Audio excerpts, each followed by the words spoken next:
How to make focaccia. Start by combining the water, yeast and sugar in a jug.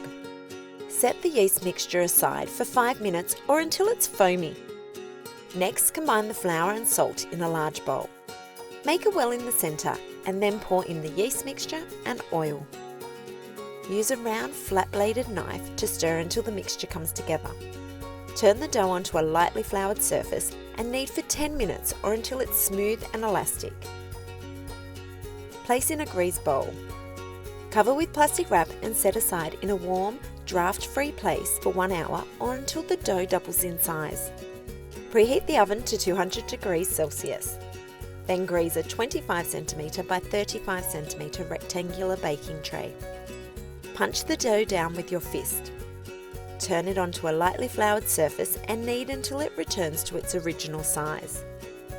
Using a rolling pin, roll the dough into a 25 cm by 35 cm rectangle.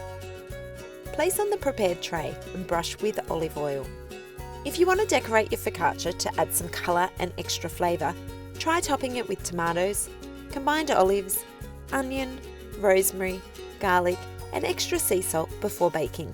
Then set the decorated dough aside for 15 minutes to rise. Pop the tray in the oven and bake for 25 to 30 minutes or until the focaccia is golden brown and sounds hollow when tapped. To make the rocket pesto for drizzling, place the pine nuts, parmesan, garlic, rocket and dill in a food processor and process until finely chopped. Add the oil and season with salt and pepper.